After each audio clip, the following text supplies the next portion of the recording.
Hello and welcome to the introduction to the video that's going to follow. I videoed this the other day and sat down and started editing it and had a pretty sleepless night last night thinking about it.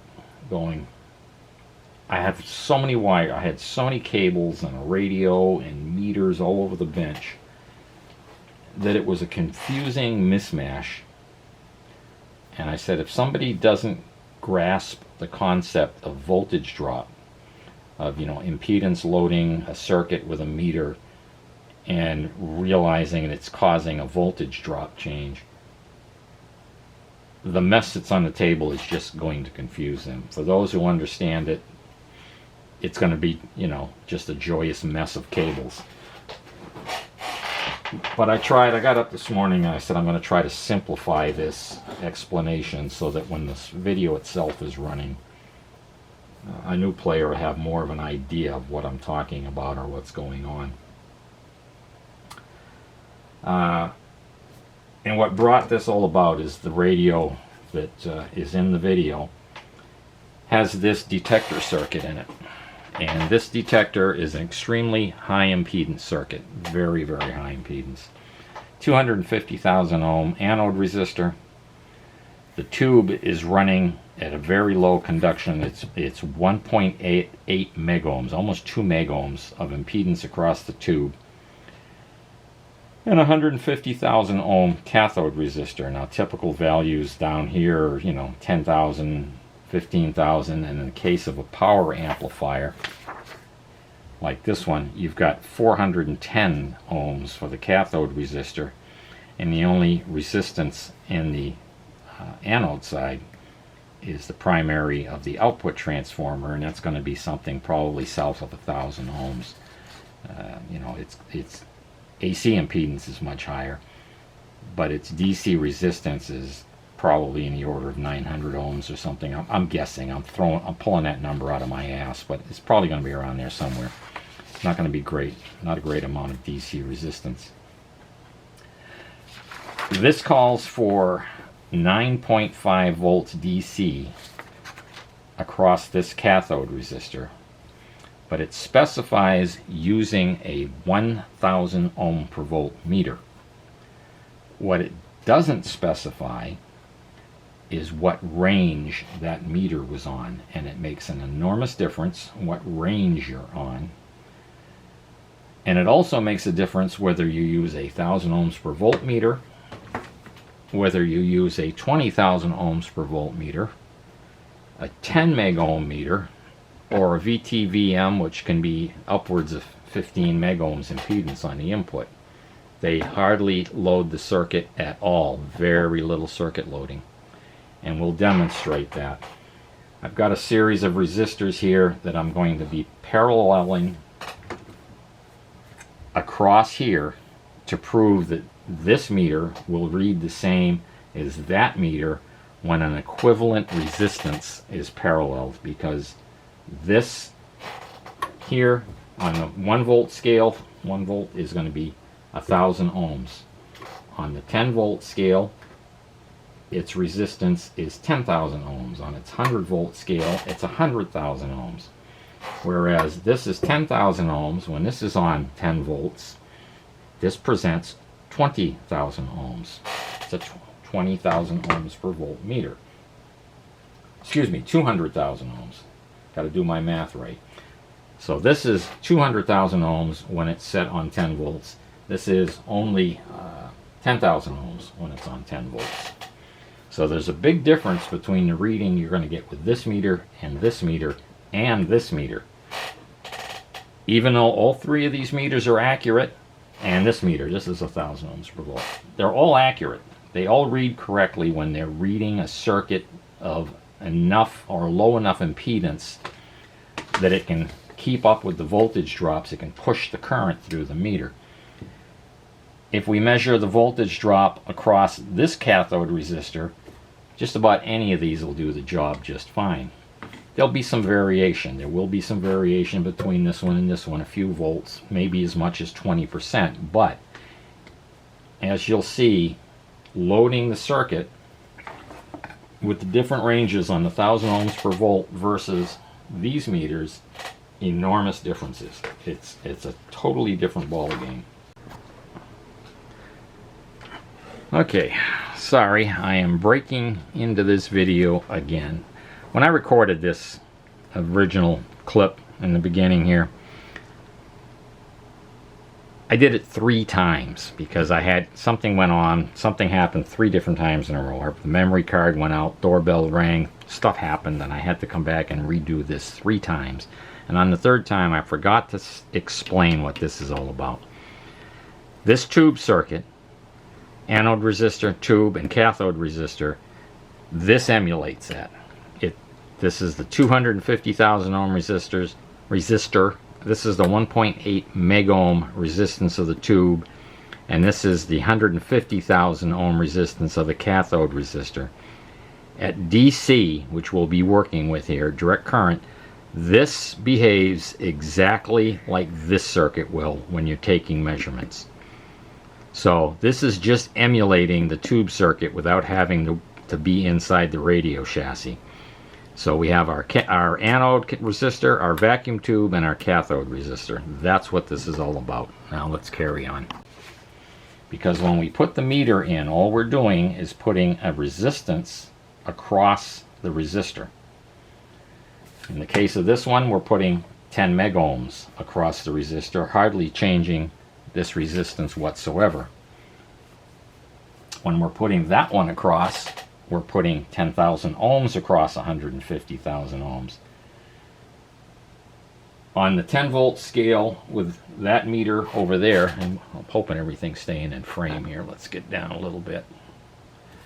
With this meter over here, when I have it on the 10 volt range and put it across this resistor, it's an equivalent resistance of 9K, less than 10,000 ohms. You're going to end up with 9.3K across here. Resistors in parallel. We'll talk about that in just a second. When I put that meter across it, I end up with an equivalent resistance of 85,000 ohms, because that's a 20,000 ohms per volt, 200,000 ohms across 150. We end up with 85,000 ohms equivalency. Put this meter across it, this is 10 meg ohms. If you put 10 meg ohms in parallel with 150,000 ohms, you only knock it down to 147,000 ohms. It hardly changes it at all. It's combination resistance. That's calculated with this very simple formula.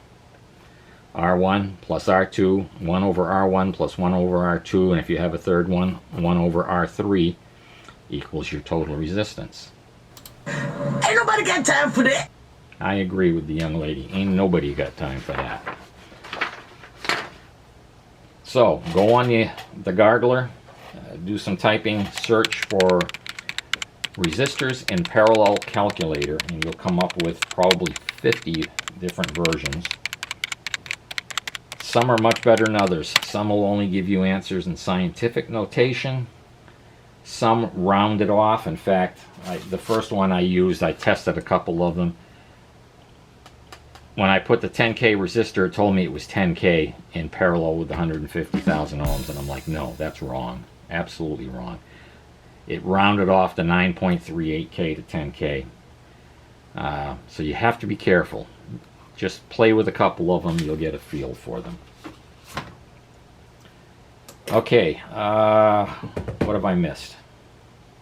We're going to connect this meter, this digital VOM, across here and leave it there for the duration of this testing, because again, this will present so little load to the meter or to the circuit that it won't affect the metering of anything else. But when we connect this one and that one, or put an equivalent parallel resistance, I can drop this meter down to do exactly what those do by putting an equivalent resistance across the circuit.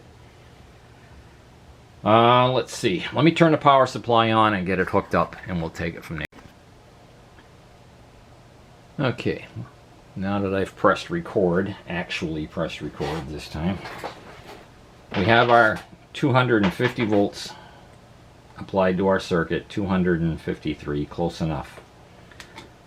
Our schematic says we're supposed to have 9.5 volts across this resistor, which is this resistor down here, 150,000 ohms. It said we should have 9.5 volts there. And if I connect this meter here, we've got 16 volts. Now, the young player using a DVM on this circuit and not having read his notes that say 1,000 ohms per volt meter is going to go, something is very wrong with this circuit, when in reality this circuit is working perfectly fine. It's doing exactly what it's supposed to do.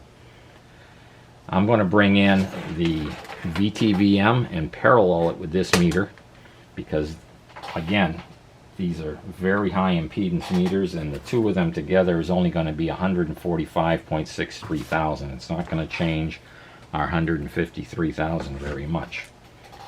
So if I connect this meter to the circuit as well, see, we still have 16 volts. And if we go over here to the VTVM, it's going to give us roughly the same reading, 15.5. I might not have that meter zeroed correctly. Let's see if I do. No, I don't. If I bring it up just a whisker. There we go, 16 volts. Okay? So that shows you that high impedance meters don't load the circuit very much, but they're also giving us an incorrect reading. We don't have the right reading. Now I'm going to leave this meter connected because it's not affecting the circuit, or it's only affecting it by a couple of tenths of a volt. And we need it in circuit to prove something to you. I'm going to take this, and I know I'm supposed to have 9.5 volts across there, so I'm on a 10 volt scale of this 1,000 ohms per volt meter. And let's see what we get.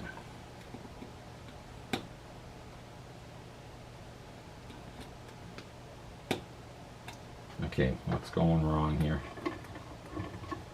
I do have the right 2 meter leads, don't I? Yes. Let's, there we go. I've got 1 volt. 1 volt across that resistor with a 10,000 ohm per volt meter. Something must be definitely wrong with our circuit. It's supposed to be 9.5 volts and it says 1,000 ohms per volt meter.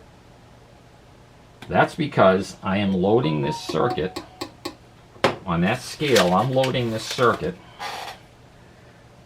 down to 9.38K. And what I'm going to do here is I'm going to take and add a test lead and a second test lead, cold end, and I'm going to take a 10K resistor, and I'm going to put a 10K resistor across here. What do we got? 1 volt, just like this meter caused. It's 1.125. There's some error in the, resistor. It is, nothing's perfect, but we're down roughly to 1 volt with a 10K load. Same as if I took our meter, which is producing a 10K load. Oops, wrong one. And 1 volt. If I did it with this meter, it's going to give me different results, because this is a 5 volt setting range instead of 10. That's a 5 volt range. That's going to give me an impedance of 4,000 ohms across this resistor, roughly 5K. What did I do with the resistor? It's still here. Yes, here it is. So on the 5 volt reading, on this one, it's going to be roughly 5K. So let's go 5K. There's half a volt. Our cathode voltage now is half a volt. If I measured it on the 5 volt range with this meter, and we can prove that. We'll prove that that's what happens. I'll disconnect our 5,000 ohm resistor, and we'll take the leads for this meter, and I'll put my negative on here, and I'll take my positive lead here. We're on DC volts, And I'm going to measure this. Look at that, 0.5 volt. Just like I got when I loaded that down, when I paralleled a 5,000 ohm resistor across here. Let's try another range. Let's go up to the 25 volt range. See what happens.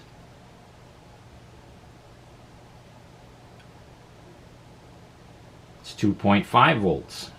Okay, let's go up to the 125 volt range.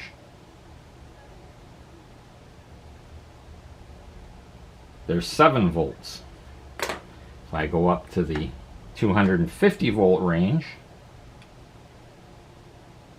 there's 10 volts. That's getting pretty close to our 9.5. Now, if they told us to use a 250 or a 300 volt range, we'd know what type of an impedance to put across this circuit. We could easily calculate a resistor to put in parallel, just like I did with our high impedance meter, to get the correct 9 volt reading. We're pretty close to the 9 volt reading, so we want roughly 250,000 ohms. Do I have it? No, I don't have a 250,000 ohm here, but I do have a 200,000 ohm resistor. That should bring us close. It'll probably give us about 11 volts of voltage drop. That extra voltage, all that extra voltage has to get dropped across these two because we're loading this. We're reducing its resistance by a considerable amount by paralleling up or by connecting these meters. Let's see here. There's 200K. There's 9.6. That's pretty doggone close to what we're supposed to have for voltage on the cathode. So if they had told us what range to use on the voltmeter, on a 1000 volt per scale meter, we could select the right resistor to parallel with our digital voltmeter or our VTVM, and we would come up with the readings that they're expecting to have there. Now I'm going to load it with, I'm going to put this on the 50 volt scale, and we'll try our 20,000 ohms per voltmeter, and we'll see that this is still going to give us an error. I don't need this connected right now. Connect this guy up. Oh, I'm trying to be careful not to get bit here. And okay, we're on DC volts, 14 volts. So that meter reads 14 volts, and it would read 14 even if this wasn't connected, and I'll prove it to you because that meter simply doesn't load the circuit. There we are, 14 volts. Okay, same reading with or without the high-end meter on it. But this will lie to you, and I've done a complete video on how digital voltmeters will lie to you if you don't understand voltage drop and circuit conditions. Can't tell you how many mechanics have come to me saying, I've got 12 volts at the socket, but the headlight's not working.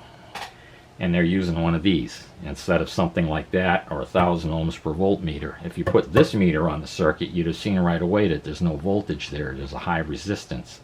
Everybody calls it a short. No, it's a high resistance. So a lot of times you want a meter with very low impedance. But on a circuit like this, where they're telling you 9.5 volts with 1000 ohms per voltmeter, what's missing is they're not telling you what range they're using is the problem. If I go up a range on this, you'll see it'll unload the circuit a little more, maybe. No, hardly any. If I go, oh, I'm not connected. Dumb. Okay, still on the 50 volt scale. If I connect this guy, I want to knock the leads out. How can I do this? Don't get bit, buddy. Alright. Starting to pull the wires. There. Nope. Yeah, I pulled it right out. Carefully. I'm going to disconnect the voltage here. Pull the resistor right out of the proto board. I've had enough shocks. It probably explains a lot, huh?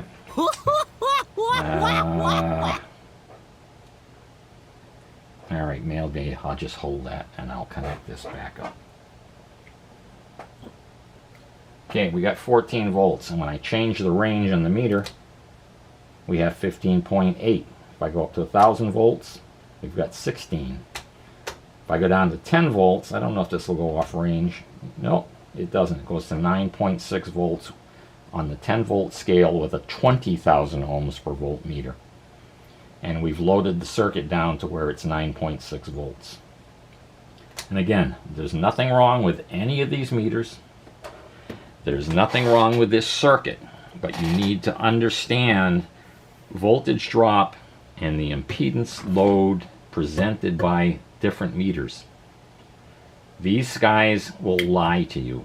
They're perfectly fine when you're measuring lower impedance circuits, or if the schematic says use a 20,000 ohms per volt meter, you're going to get the same readings, roughly the same readings that they did when they built the set. If they say use a VTVM, chances are your readings are going to be nearly identical to what the factory says they should be.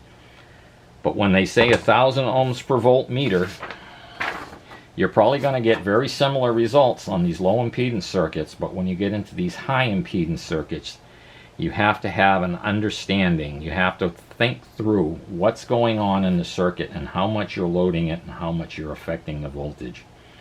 And I wish I had a way to tell you just do this and you'll come up with the right combination. There is no right combination. You have to think about it. You have to do some testing, study the circuit, make sure that you have a good resistor here, it's the right value, good resistor here, it's the right value. Test your tube. If the emission on the tube is correct, take some voltage readings, you're probably okay. This set works just fine. It works perfectly. Both the anode voltage and the cathode voltage, however, on a digital voltmeter are very high. It says 120 volts on the schematic for the anode voltage. When you measure it with this DVM, if I remember correctly, it's about 210 volts versus 120. That's 90 volts, 90, almost, 80 volts high. No, 90 volts high, 210, and yeah, it's 90 volts higher than what you're expecting to see. And that's because I'm using a high impedance meter. I can get close using this one or that one. They're both 1,000 ohms per volt, but they have different ranges. 5, 25, 125, 250, 110, 100, 1000. There's no uniform pattern, no uniform range groups on any of these meters. Every voltmeter, every VOM you pick up is going to have different range settings. Even among these, my other one, this is 2.5, 10, and 50. The other one I think is 312 and 100, if I remember, or 300. 312 and 300. I forget the ranges on the other one. You'll see some when we get into the video. I have a couple other meters on the bench. Okay, I'm going to cut this off. I think I've done enough to make you understand what the voltage drop is, how the meters load the circuit. I hope this makes things a little clearer as you watch the video. Just remember, when it's 1,000 ohms per volt and you have high value resistors on a vacuum tube, you're going to see different voltages depending on your range setting and what meter you're using. Hello, and welcome to part 2, or I guess you could call it the follow-up or the operational demonstration of the Supreme 333 radio analyzer. Now this is what it looks like presently. We stripped off this ugly white paint that was slathered on the top of this thing. It was so thick that it had turned into what looked like alligator skin on the surface. It was terrible. This is what they looked like when they left the factory. They weren't painted, they were wood. All of the hardware on here was rusted badly, and we wire brushed all of that and gave it a coat of clear lacquer. So this is how it looks presently. So we'll get this thing out of here, get the cover out of here, and we'll give you a demonstration using this set here that we recently repaired. And I have once again changed the dial face to a more brown color. I went ahead and just printed it on the decal transfer paper and left it on there with the backing and put it in using the paper backing as a diffuser. And the color is much closer. And and one other thing I want to touch on. David Tipton has been keeping me awake at night. I'll find some way to get even. He called me on this detector tube and he said, this looks like anode bend detection. And damn it, he's right. This is plate detection or anode bend detection, not grid leak detection. I called it a grid leak detector. They operate basically the same way, but on a grid leak detector, typically your cathode is direct to ground. On an anode bend detector, you have a high value cathode resistor biasing the tube at the bottom of the curve so that your detection takes place in this part of the tube curve. So I'll have to find some way to get even and keep him up, give him a few sleepless nights. Thanks again, David. What's interesting is this tube is capable as a Class A amplifier of running between 2.5 in Class A or 5 milliamperes of anode current, depending on what the voltage is on the anode. Excuse me, my allergies are getting to me. They're running this tube, it's biased so high, or the cathode resistor is such a high value, 150,000 ohms.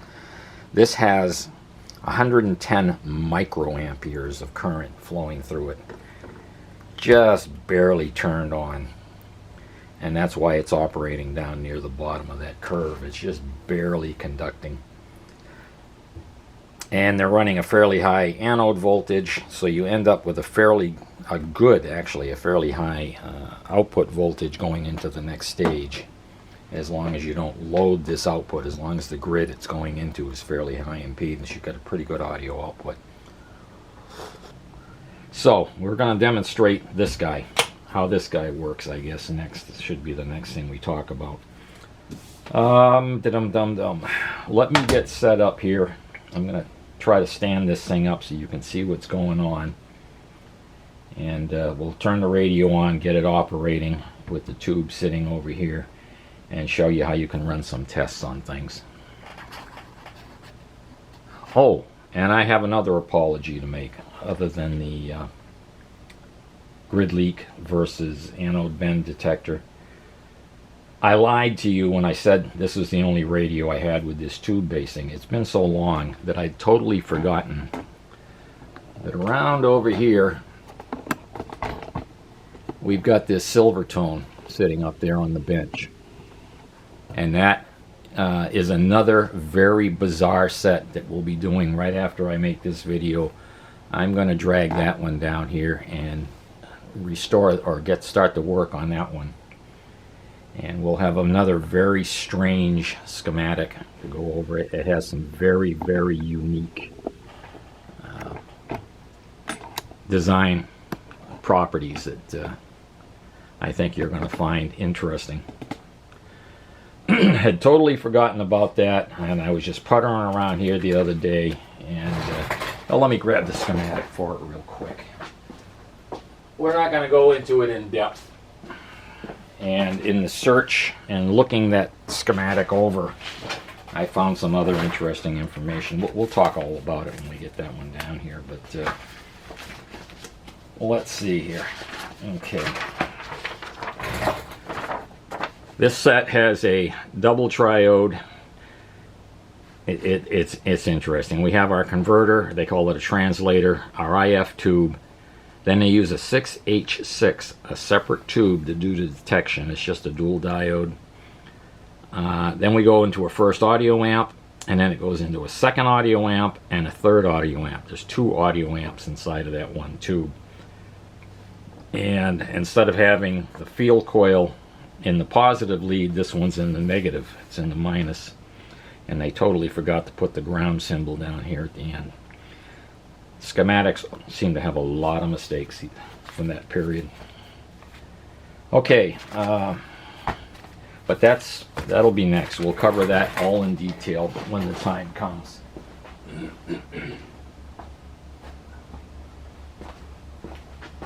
So let me get set up and we'll get started here. Lacking in many others, which is okay. We have the adapter plugged in over here to the radio. Make sure I'm on. Oh no, I got to do something different here. Okay, I had to make a setting change in the camera. The radio's up and operating. As you can see, I'm just going to turn the volume down so we don't have to listen to that nonsense on talk radio. We're plugged in where the tube would go. Tube is over here in our analyzer, and in fact, if I break the cathode open, you'll see that it's actually... Oh, did I just bump? Because if they had let him run against Biden, I think it would have beat Biden in a primary. Okay. And I think I am going to open the cathode circuit here. Let me zoom back a little bit. I was on camera setting and not video record video setting. Okay. So we break the circuit. The tube stops working. Now I said that this is operating at 110 or so microamperes. So there's two ways we can look at this. Get my test leads here. We have our DC milliamp here over here, milliamp meter settings. So I'm going to plug in here, and anode is 2. 1 is grid, 2 is anode. 3 and 4 are heater, 5 is our cathode. But we can start over here at the anode. I just have to be careful. There's 250 volts present there. I'm going to plug in here. And I'm going to put this, because I know normally you would start at the highest range and work your way down, but I know for a fact there's only 110 microamps flowing through here. And probably can't even see the needle move, because this just isn't sensitive enough. But what I'll do, let's see if it shows up any better over here. I'll do it in the cathode. And it's a series circuit, so it's going to be the same all the way down. And nothing showing at all. Alright, let me pull a more modern meter over here, make sure everything's working. Okay, radio's still playing. And we'll bring this guy over here. Don't let me forget this in the milliamp setting, okay, so I don't blow my meter up. I'm counting on you guys to make sure I don't do that. Go on amperes. I'll plug into the cathode again. And there we have. That's 0.11 milliamperes, or 100. Right now it's 112 microamperes rather. Not, yeah, 112 microamperes. 0.112 milliamperes. And we should have the same current flowing over here through the anode. And we do, because it's a series circuit. It doesn't matter where we break it. We can break it up there in the high voltage end, or we can break it down here on the cathode end. It's going to be the same current flow because it's a series circuit through the tube. This just doesn't have the sensitivity. This is a 5 milliampere scale. Oh, I probably didn't do this. That's why I'm stupid. I had the meter in the wrong setting. Let's try this again. I'm not running at 100% here, guys, so please bear with me. Make sure I don't blow in something. Okay, we're on milliamperes. I do this. Okay, it does come up. Comes up 1 division. Over here would be 1 milliampere, because we're on a 5 milliamp scale, and there's 10 divisions, and I've come up 1 division, so there's 100 microamperes, give or take. Okay, so that's how we can measure our anode current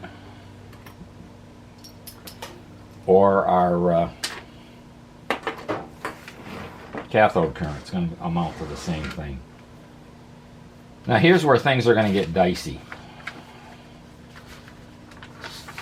Our schematic tells us that measurements are taken with 1,000 ohms per volt meter. And I did a whole video on this years ago, but many people don't go back that far, and this is worth covering again if you're working on these sets.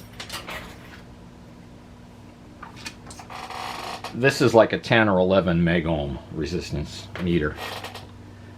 This Heathkit VTVM, this guy is, it's somewhere between 11 and 15 meg ohms impedance on the front end. Very low circuit loading. This is a 20,000 ohms per volt.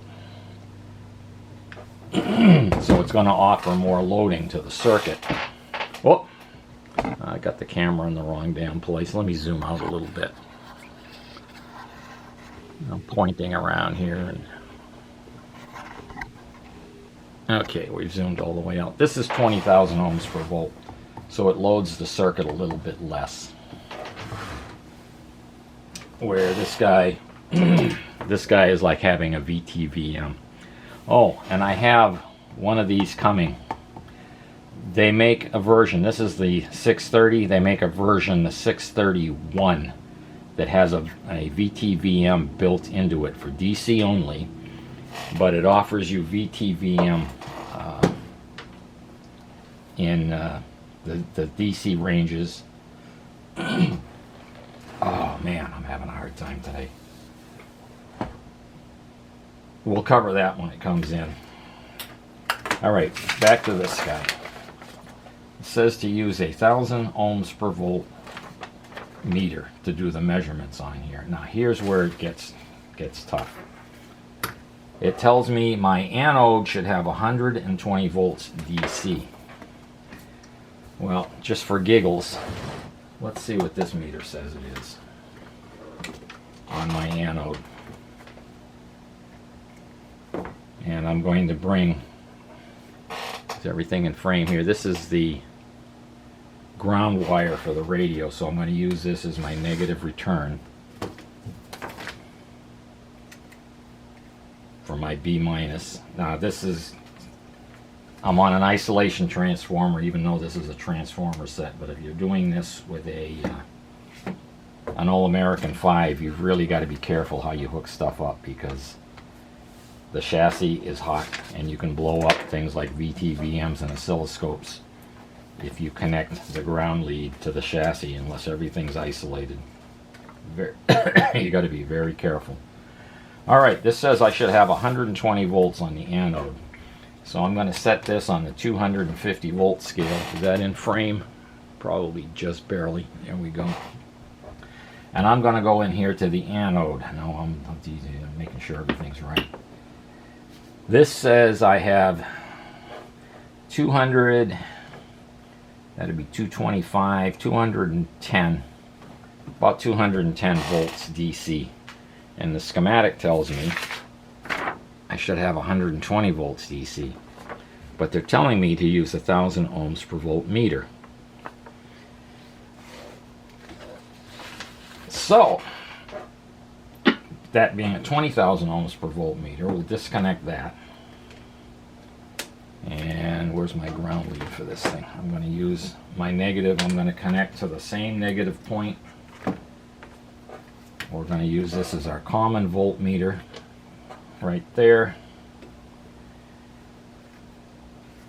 And I am going to, where's the shorter one? Here we go. I am going to plug in. This is going to be live at B+. You got to be careful. And I'm going to be, just for safety, to start out, I'm going to plug it in to the 250 volt range connection.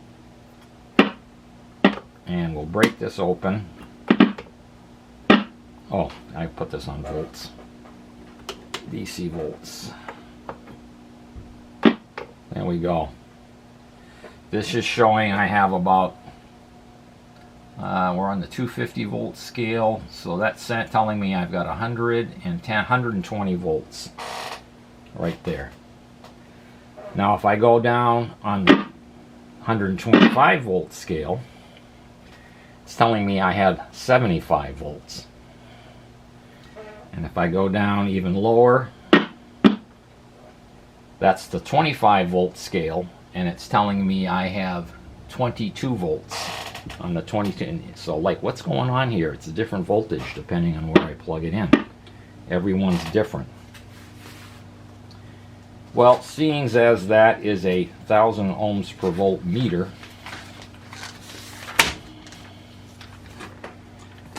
when I connect my meter on the anode here, on the 25 volt scale, I'm shunting it with a 25,000 ohm resistor because I'm on 1000 ohms per volt.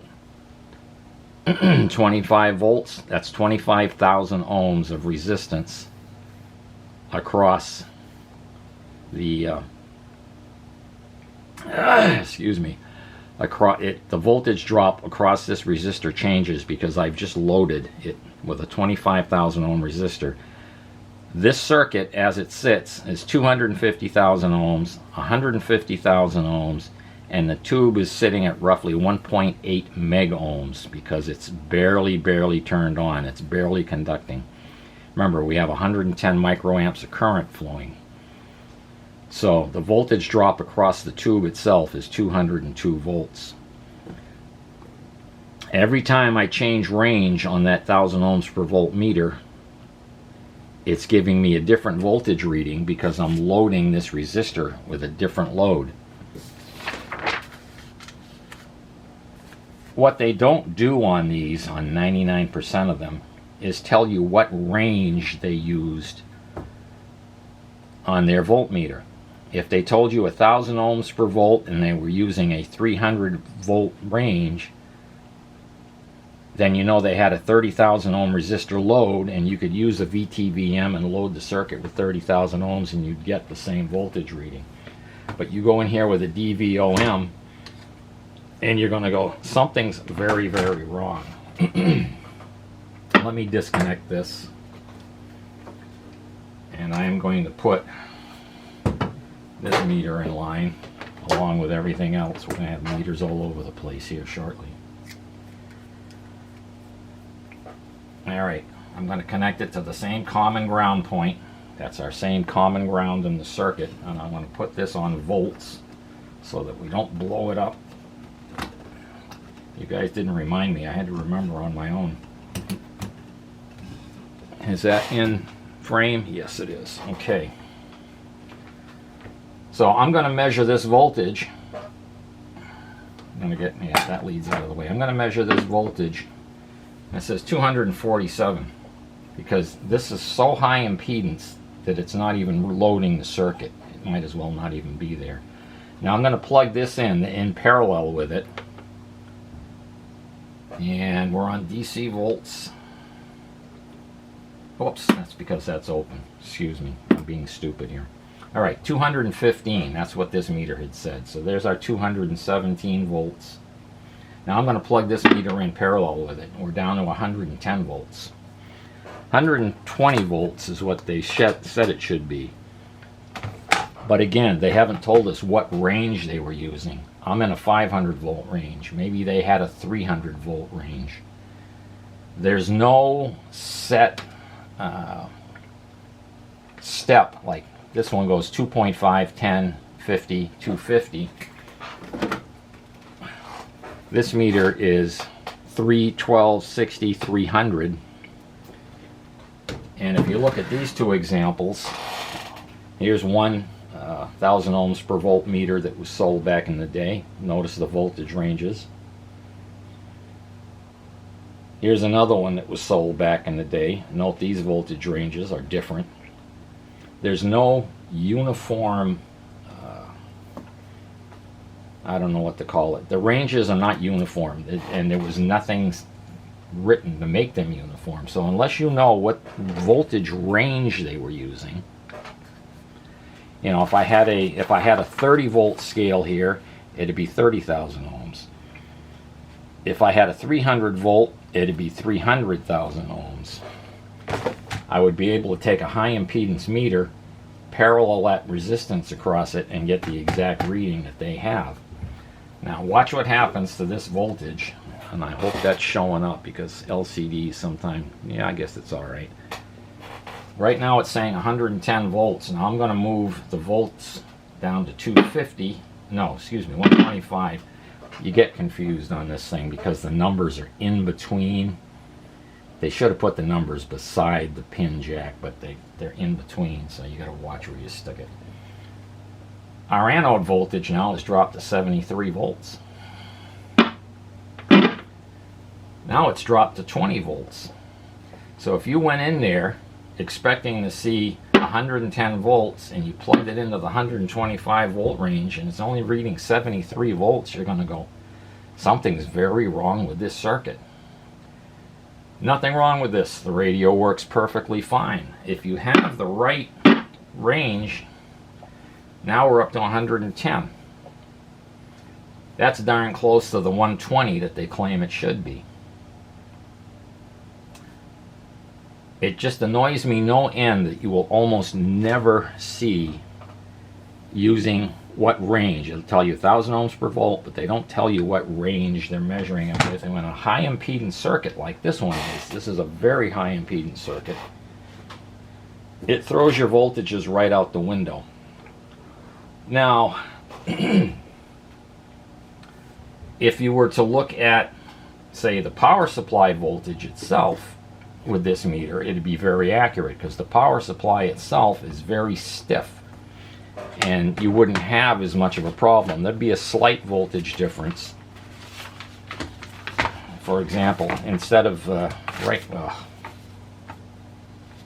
we go. Instead of measuring here through a 250,000 ohm resistor, if we were to measure here at the 250 volt supply, right where it comes out of our filters, this meter, and this meter would all agree all the time because it's a low impedance part of the circuit. But when you get into a high impedance part of the circuit, you're going to get vastly different readings. Even though this is 1,000 ohms per volt meter, you're going to get vastly different readings between these three meters when you measure those voltages. Now, I'm going to take this out of here and out of here, and we're going to go over to the cathode. They claim the cathode should be 9.5 volts on the cathode. Check that with this VOM, and I've got 16, almost 17 volts of cathode voltage. You go, oh, something's really wrong with this circuit. Alright, now we're going to parallel that with 1,000 ohms per voltmeter, which is going to drag it down a long ways. There's 15 volts. Go down to the next range. There's 14 volts. There we go. There's our 9 volts. I'm on the 25 volt range. Maybe you don't have a 25 volt range. Maybe you have a 20 volt range, which would make this lower. Maybe you have a 30 volt range. This reading is going to be very different depending on what range you have available on your 1,000 ohms per volt meter. And it's a very simple calculation. Here's another worst case.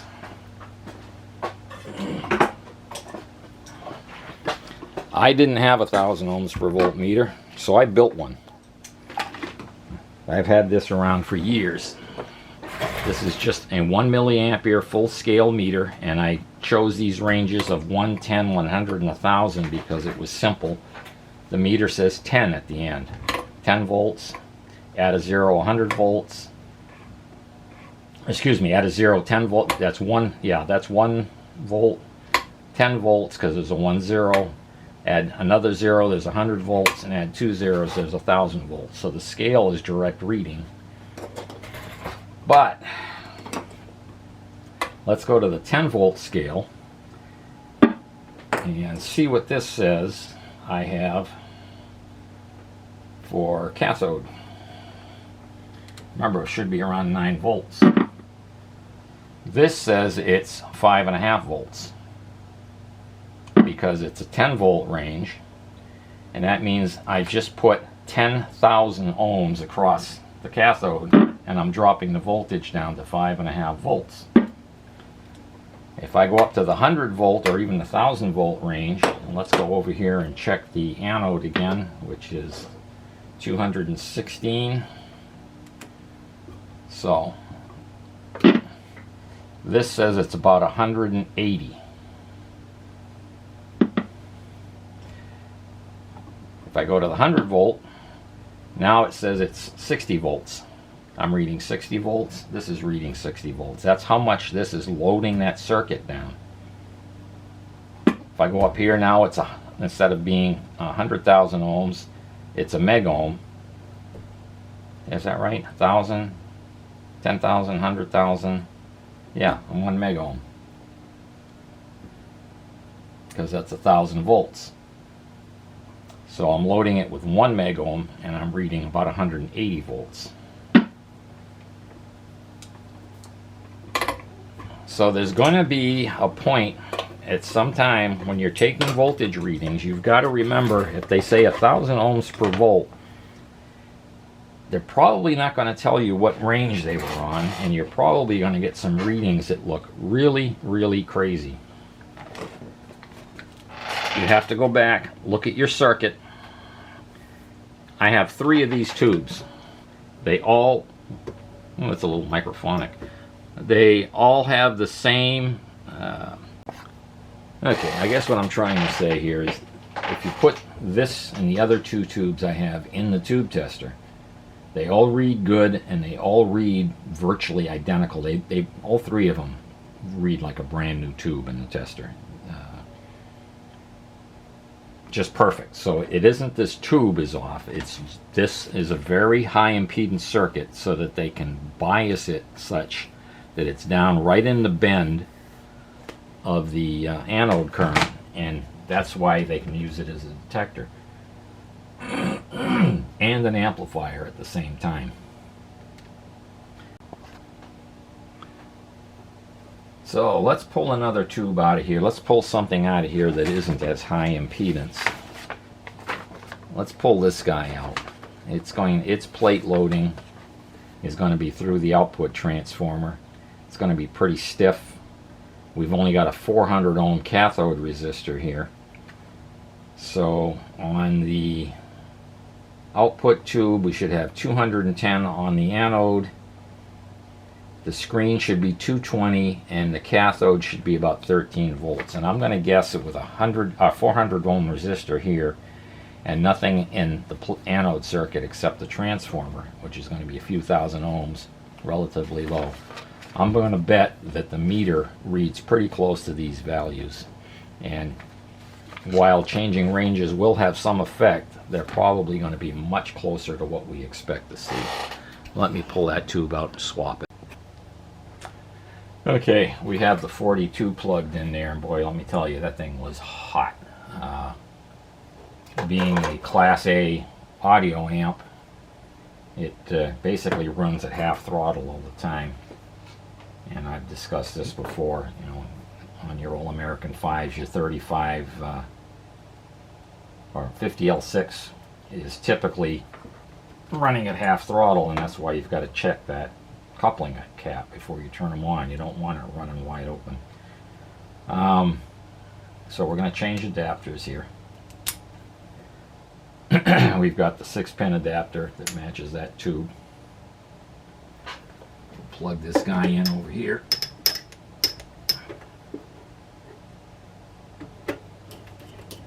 There we go. Get that off of the rectifier. We don't want to burn the cable. Okay. We'll let it warm up.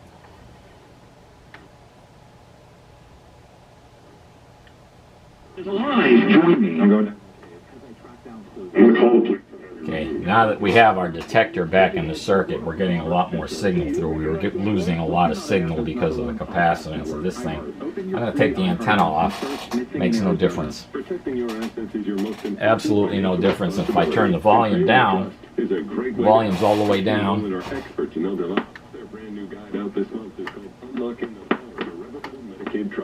There are many types volume all the way up. Now when I turn the volume all the way up, I'm slightly altering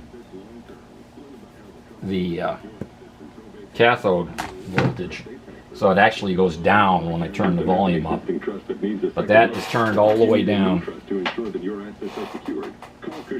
Now I'm holding on to it. And the volume goes up. But with this disconnected, it's the same as having the volume all the way down and shunting the antenna to the ground. And what you're hearing is just leakage through the front end of the radio. So I'm going to turn this off the station so we don't have to listen to those knuckleheads. Okay, we should have, let's make sure here we don't do something stupid. We're on DC volts, because I've done enough of that in the last couple of days. There's my common ground. That's connected to this ground wire, so that's our B minus on the chassis. And they're saying we should have, on the 42, the plate should be 210 volts. So I'm going to go to the 250 volt scale and go on the anode. And this says 210, 20, about 225. Let's see what it is exactly. That's not that far off. I mean, you know, that's actually quite acceptable, but let's see what it really is. We'll, nope, that's the wrong meter lead. Here we go. I'll go up here on volts. And we'll see what it really is. And it's 228, and this says 225. Well, actually, it's over 225. It's 225, 226, 227. This says 228, so close enough. But we're pretty close to the 120 volt, or 210 volts that they said that should be on that anode. So our meter's not lying too badly to us this time. But if I go up to the 500 volt scale, it says I have 200, let's see, it'd be 2, 4, 6, so 220 volts. Yeah, it says 220, about the same, because it's a low impedance circuit. You know, we don't have a lot of resistance between the power supply and the anode. The only thing in the circuit right now between those two is the primary of our output transformer, and that's relatively low impedance, on the order of a couple thousand ohms probably. So it doesn't have that big an effect. The meter won't be that much altered. Now it says our cathode should be, where are we here? 13 volts. So let's go to the cathode, and we'll go down a couple of ranges. That's the 25 volt scale, and this says just about 15 volts, so pretty close to 13. Because of the low impedance that we're working with, this is a 410 ohm resistor in the cathode circuit. We're not making that big a change in the loading. We're putting 25,000 ohms across a 410 ohm resistor, so we're not changing it that much if you do the math. So that, on a tube like this, on the output tube or something that's drawing a fair amount of current, these readings with 1,000 ohms per volt meter are going to be pretty close. And this is going to agree with it, I'm sure. Wrong one. Oh, this one. That says 15.11, and this says 14,99999. I mean, it's right on the line for 15. So that's one of the things you got to be aware of. Always check and see what they're telling you to use for a voltmeter. How many ohms per volt? And if you don't have a voltmeter like this, you can always say, well, I'm looking for 13 volts, so that'd be 13,000 ohms. 15,000 is a common resistor. You can parallel your high impedance meter with a 15,000 ohm resistor, and you'll get the same results as you would with a 1000 ohm per volt meter. Make sense? I hope so. And again, all you're doing is multiplying at 1000 ohms per volt. If you're looking for 25 volts, it'd be a 25 k ohm resistor. 125. Oh no, let me back that up. Put the thing in reverse and back up a little bit. Let's say you're looking for 15 volts and your closest range is going to be 25. That's 25,000 ohms. You can put a 25,000 ohm resistor in parallel with your meter, and your 13 volts should be pretty close. You could use a 15 volt scale if you wanted, 15,000 ohms, and see what it gets you. But again, you don't know what range they were using when they measured this. So you're kind of shooting in the dark, even with that method of multiplying the next range up. Say instead you're looking for 15, so you'd say 20. You're guessing. Did they use a 20 volt scale? Did they use a 30 volt scale? Did they use a 50 volt range on the meter? You don't know what they measured it with unless they tell you. And it's frustrating and it can drive you crazy, but you kind of got to think it through a little bit and take the best guess at it that you can. But you are going to get some very errant readings. Now I'm going to disconnect this from the cathode circuit, and you see it virtually didn't change. Even at 1000 ohms per volt loading, a few tenths of a volt is the only change it made. Very, very, very little. Whereas when we did that with this tube, the detector tube, which is running very high impedance resistances in and out, it made tens and 20, 30 volt changes sometimes. Or actually more than 100 volts in one case, I think it was. But on a tube like a power tube, like an amplifier tube where the impedances are fairly low, you're not going to have that kind of problem. Don't ever expect to measure grid voltages with this. Sometimes they'll tell you to look for 3 volts on the grid. If you're doing it with a 1000 ohms per volt meter, forget about it. In fact, on sets like this, they don't even tell you what the grid voltage readings are, because they knew back then 1000 ohms per volt, you can't even measure the grid voltage with a 1000 ohms per volt meter. Grid's too high impedance. It's even tough to do with a VOM of 20,000 ohms per volt. Oh, and there's another trap not to fall into. Back when I was a young star, I bought this because I wanted a real professional volt ohm milliamp meter. So I bought this Micronta double ranger because it said 50,000 ohms per volt DC, 50,000 dash 25,000 ohms per volt. And I said, wow, on the range doubler it's got a 50,000 ohms per volt meter. That's going to come in handy. No. This is a 25,000 ohms per volt meter, no matter where this is set. All this does is change the range. It cuts the scale, divides by 2, or adds by 2. In other words, if I was on the 2.5 volt range, full range would be 1.25 at that point by using the range doubler. It gives you better sensitivity. They advertise it as sensitivity of a 50,000 ohms per volt. Kind of misleading. It's a 25,000 ohms per volt meter. It's not a horrible meter, but it's not a 50,000 ohms per volt meter. It's a 25,000 ohms per volt meter. Young me didn't know the difference. Da-dum-dum-dum. What else? What else? I guess that about wraps it up. That's how this thing works. We have the adapters up here for the various tube bases.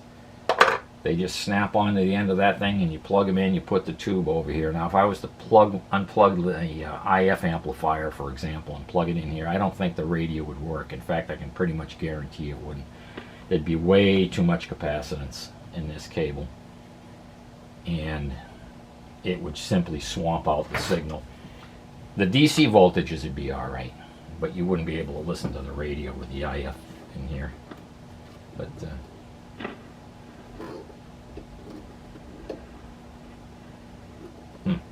that's odd. Oh, no antenna. Okay. I guess that's it. I guess that wraps it up. I know I've made a dog's breakfast of this. I'm just not feeling good today.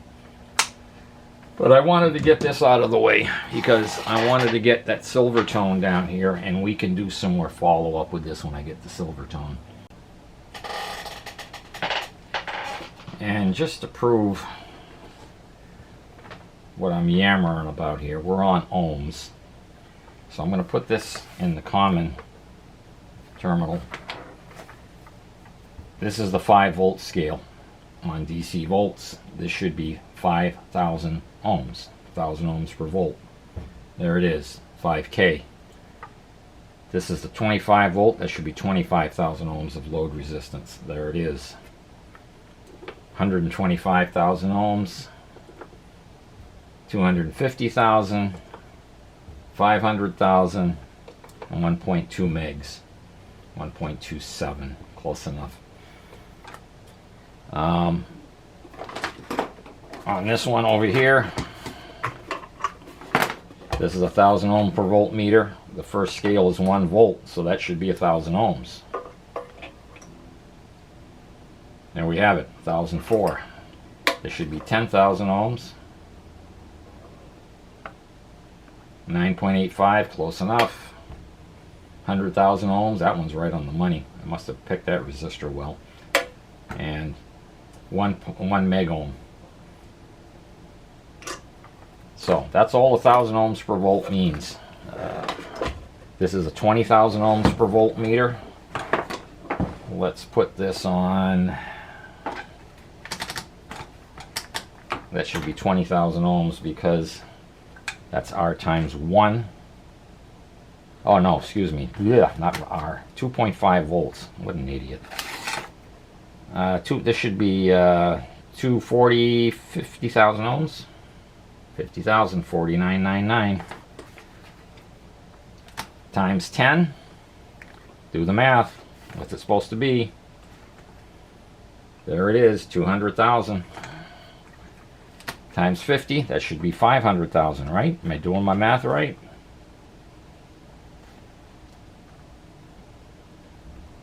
Oh no, that should be a meg ohm. See, I'm not doing my math right. There's 1 meg ohm on the money because 50, 2 times 5 is 10. There's a meg ohm. Yep. And he thought I was smart. Ha! That's all it is. Ohms per volt. Real simple.